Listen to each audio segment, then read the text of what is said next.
So I think we're at the place in the season where we can go ahead and start cutting names out of the MVP race from what I've seen. Now, mind you, I watch basketball every night of the season.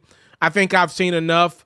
I'm going to tell you some of the guys that I have removed from the MVP race as we get closer and closer to All-Star Weekend. So I have officially removed Steph Curry from the MVP race. Too many bad shooting nights. Too many bad shooting nights. I believe he leads the league in 40-point games, but he has had some awful shooting nights. I heard he's dealing with a foot injury or two. Too many bad shooting nights. The Warriors got Klay Thompson back. You know, Andrew Wiggins is an all-star, which I would tend to believe would hurt Steph's case for an MVP award.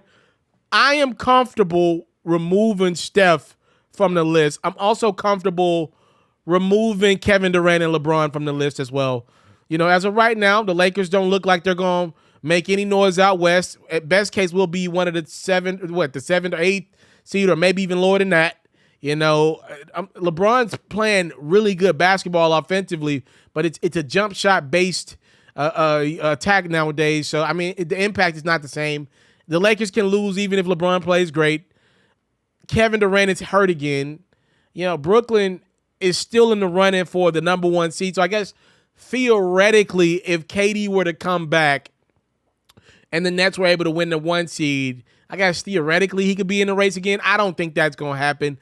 I'm removing Giannis from the MVP race. I haven't seen it all year with Giannis as the best in the world. I think guys are doing a lot more with a lot less than what the Greek Freak has done. I'm removing him from the race this year, and I hate that. That hurts my heart. If anything, Luka is making a nice push here down the stretch. You know, Doncic has been playing some unbelievable ball. The only thing is Dallas was playing really good ball without him. So I'm going to leave that. I'm going to leave Luka out. So I got four guys. This is a four-man race to the finish. 2 guards, 2 bigs. This is my 4 guys that I believe could win the MVP award at this very moment. I got Chris Paul at number 4. CP3 is making that push right now. Here's the thing. If Chris played every night and got the stats instead of like caring about wins significantly more than stats, he would be the runaway MVP because Phoenix has the record. They were the first to 40 games. Like if Chris cared more about stats, his team, you know, he would win the MVP award. He doesn't though. All he cares about is wins. All he cares about is wins.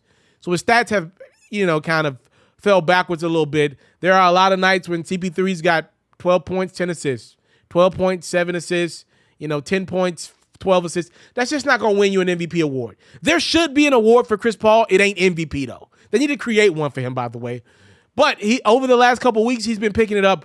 With DeAndre Ayton out of the lineup, he's been scoring and dishing more. You know, guys like Bismack Biyombo have been the beneficiary of a lot more passing. My only thing is Devin Booker might cancel him out.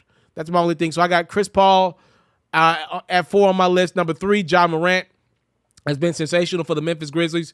You know, Ja's got the this on his side. A lot of people don't watch Memphis play basketball night in, night out. They should. They don't understand how good Desmond Bane is. If you knew how good Desmond Bane is, then Ja probably wouldn't be high on your MVP list. Desmond Bane has been spectacular this year. But since Desmond Bane is not known nationally just yet, that's going to change, by the way. Ja's going to reap the benefits of that. It's going to help his name in that MVP conversation because people are going to be like, yo, Ja Morant's leading Memphis, and he deserves it. He's been great, but Memphis did win without Ja, so I can't put him no higher than 3, but I got him at 3, though. He's climbing, and Memphis' record, if they could catch Golden State, that'll be a big one. 2, I got Nikola Jokic for now. You know, I go back and forth with this one. I'll say Nikola Jokic at 2. The Joker's getting it done. No Michael Porter Jr., no Jamal Murray. There's no more durable athlete in the NBA right now than Nikola Jokic. Every possession down, he could get you a good look himself. He could pass and create a good look. He's your team's point guard. He can rebound as well. I mean, that dude pretty much is a walking triple-double. He's incredible. Incredible. Most durable athlete we got in the NBA right now. It's wild to say, but it is the truth. And at number 1, I got Joel Embiid. No excuses for Philadelphia.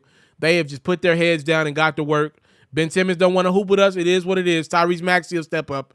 Embiid allowing guys like Seth Curry and, Danny Green and company to flourish. And I just give that man the credit. He has created a no excuses mentality in Philadelphia. And I go back and forth. Some days it's Embiid. Some days it's It's Jokic. It's going to be them two most likely going for this MVP award down the stretch. It could very well be Nikola Jokic winning in back-to-back years. His stats are always going to look stuffy.